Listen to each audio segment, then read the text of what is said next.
Hello, everybody. Welcome back to the Fight Rundown, episode 271. It is. 271 today. Today we're going to talk about... It's a boxing episode. Not done a boxing episode in ages because there's been nothing to talk about, which is nice for me because I finally get to sound like I know what I'm talking about a little bit, other than the UFC. So, yeah, really good boxing on the weekend, actually. Really enjoyed it. Got to watch the whole card. Got to watch the whole card. Of course, Boxer had a decent show on. It was all right.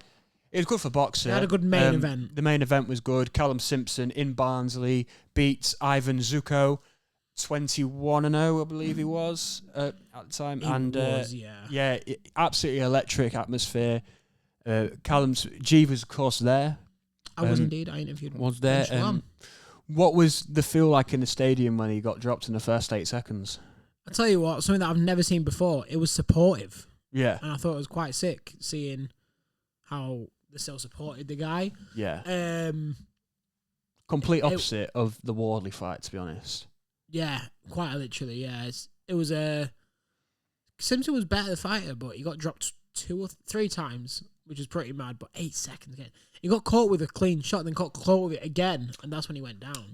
I didn't actually get to catch this fight because I was watching the Fabio card. Yeah. Did Zuko actually look like a decent fighter? No. Really? No. Yeah, he was wigging one of those, in. like, of course, Opataya fought Claudio Squeo as well in Australia. Yeah. Terrible. Just terrible. He was tough. Zuko came there to win, but Mason Butt came there for a fight, for a scrap. Not good enough skill level-wise, though. Don't think so. Callum Simpson did well, though. He made somewhat easy... say that, you can't make it easy work, but he won every time. Before, if he didn't get dropped, he would have won every second of every round. One of them. Right. But, yeah, I thought he was all right. He was good. I would like to see Ivan Zuko on another card. Say if I was to pay a ticket, I wouldn't mind seeing his name on the card. Yeah. I think if you're going to, next for Callum Simpson, if you're going to put him in if you're looking to put him in a huge, like, world title fight in the next year or year and a half or so, I think the next step for him is someone in the top 10.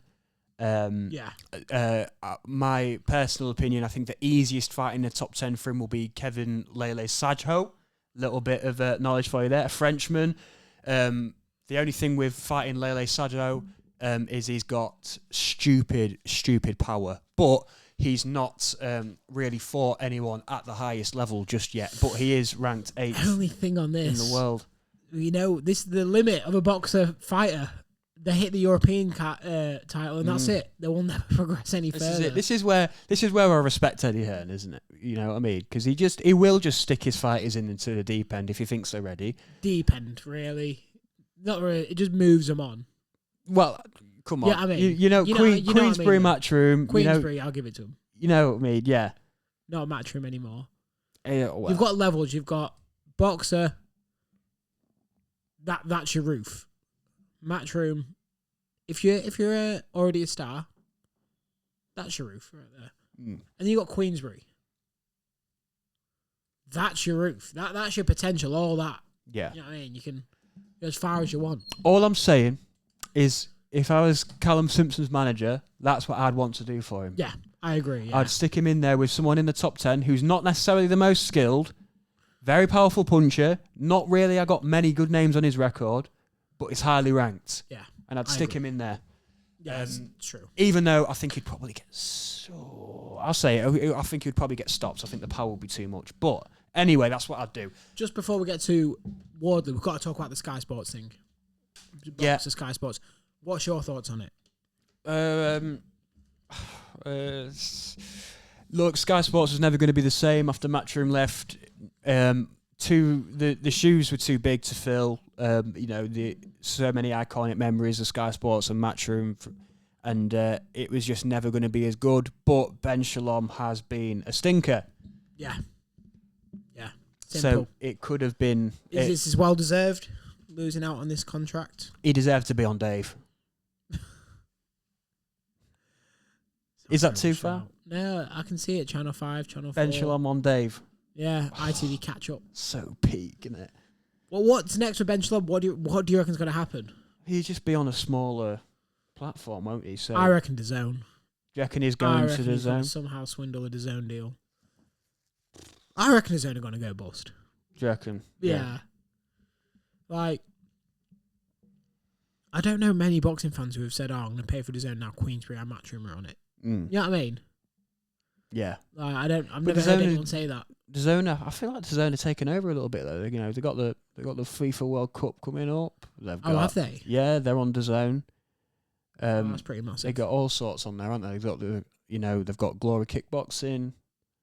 Yeah. Got Muay Thai. True. They've got all sorts of different sports for everybody. But you know what I mean? That no one's ever gone, can I have your DAZN login to watch a fight? Everyone just watches it. Yeah. Illegally. Yeah. True. And it's streaming. You can't, if you want to go Racks, for example, our local area, you can't watch the boxing now because they don't have a license to stream his own. Very true. On Sky. So yeah, I think he's going to get a DAZN deal. Personally. Play. Should we move on to Wardley? Yeah. So decent card. Very briefly talk about a couple of the fights on the undercard. So Heisa, I think it is called, Albanian heavyweight, now 23-0, 21 knockouts. Gets a stoppage in the first or second round in his fight against Patrick Corte, and then calls out Moses Atalma. But I think Moses Atalma's already got a fight booked with Dillian White in August, so that fight can't happen. And now, Heisa, Dillian White, that level's just too much at the moment, isn't it? I don't think that fight's going to happen. Yeah. But fair play to him for calling him out, shooting his shot. Maybe you stick him in there with like a, I don't know, Hrgovic or something. Heisa, 23-0, 21 knockouts. If Hrgovic gets a good performance in there, that's a good name for the record. Trying to think of what else there was. There was... what was it? Ipswich. Can't remember what the co-main was.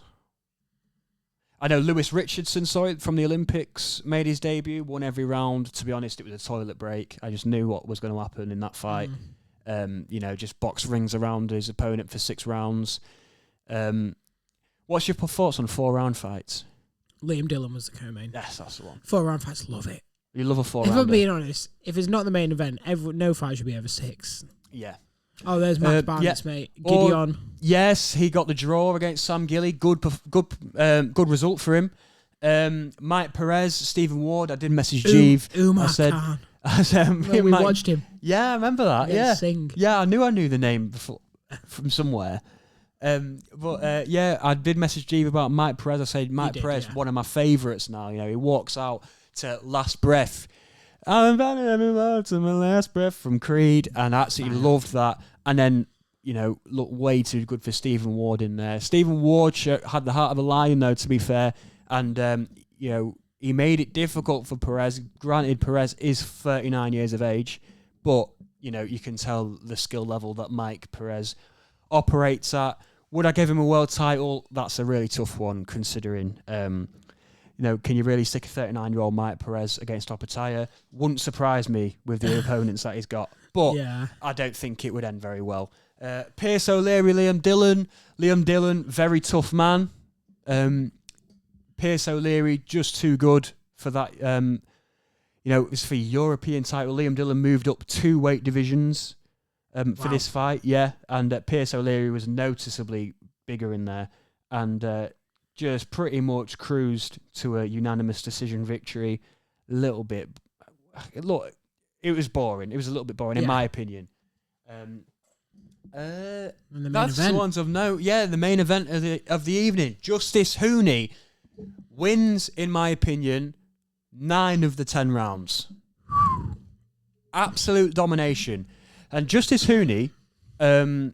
was one of the ones who I would speak to Jeeve on when I was talking about the likes of Andy Cruz. I was saying I see Justice Hooney on the in the amateurs as well as a heavyweight to look out for. You got Bakalir Jalalov from Uzbekistan, Justice Hooney, and Andy Cruz. They were the three that I liked the most.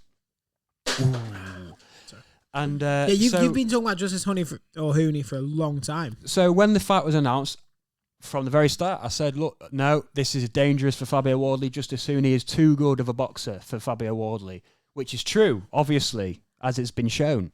But... Keyword boxer. Exactly, boxer. So Fabio Wardley, in my opinion, is the next Deontay Wilder. Who else has done that sort of thing? That was insane. Everyone was talking about it in the building. They was like, have you just seen what's happened? Word was going around like it was friggin'... Don't matter. Crazy comparison. He might actually be the new Wilder. Because I look might be the new Wilder. I look at Wilder Ortiz. You know, he was losing every single... That's the one, isn't it? Losing all 7 rounds. And then he lands with one straight right. And even the first one. Yeah, even the first fight. It was a closer fight, but yeah, mate, that knockout was something else as well. Fury, short-handed backhand. Yeah, Fury box rings around Wilder. He knocks him down. Granted, he didn't win the fight, but still, there's been so many times where Wilder's done that. I've not seen another heavyweight do that since Wilder. So I just think, if you're looking at punch power, I think Wardley is the closest that you're going to get to natural punch power. Yeah. To Wilder. I generally do. I don't. That's the fight to make. Yeah, I don't. Oh, honestly, that's so sick. Yeah. I think Wardley would easily beat him because he's got better boxing, but he actually is the new Wilder. They should do a hand-me-down. They should have a fight, pass the torch. I want to see Fabio Wardley lose every round and knock him out. Knock anyone out. Yeah, honestly, look, you know, when it comes to Wardley as well, of course, you look back at Fraser Clark fights and you think, look, this guy he's got the engine to go 12. He can go in a war for 12 full rounds, so you won't really worry about that. But I just thought Hooney would be too skilled and too much of a boxing brain to just switch off like that. He's big for a as second. well. He's a big guy. He looks bigger than Fabio in there. Yeah, honestly, I'm well impressed with Justice Hooney, though. I think he'll definitely be back. I think, you've got to stick him in. You called for the rematch. Yeah, but it's never going to happen. You know, Wardley's going to stay. He'll run fucking Timbuktu to get away from Justice Hooney. But I want to see Hooney straight in with another big fight. I mean, I don't know, maybe stick him in there with a big name, like maybe, Jared Anderson, Big Baby, someone like that, Big Baby Miller. I don't know. Just stick him with a good name. That'd be pretty sick. Wardley wise, look, I think he's on the list. He's in the waiting line now, isn't he, for Usyk or Dubois? Yeah. After that, now he's an interim champ. He's just shown that he's just not on that level, I think. Yeah, exactly. But he's got a puncher's chance of everyone apart from Usyk, because he won't touch Usyk. Everyone said this. Yeah. He could do that to everyone, but Usyk's probably the only one who wouldn't get rocked by it, which is saying a lot about him. Yeah, exactly. So for me, look, Wardley, fair play to him, because that was absolutely insane. Got me out my seat. Absolutely incredible. Really happy for him. Always root for the Englishman, but I'm gutted for Justice Hooney at the same time. Great guy, humble, fantastic boxer, but he will be back. Yeah, I mean, I agree with everything. That is the episode right there. Before we get to that, just want to say, if you ever need any personal training, the Pad Smith is the one in the local area. Get all your one-to-one sessions. Thank you for sponsoring this episode, Pad Smith. That's right. So check them out on the Instagram. Other than that, we've got a UFC review now live. We're going to get back to more content, as we always do, weekly episodes. Sometimes you get 2. Sometimes you get 2. Little bonus. That's it. Today. So, thank you for joining us. I've been Jeeve. I've been Bowles. And we will see you soon.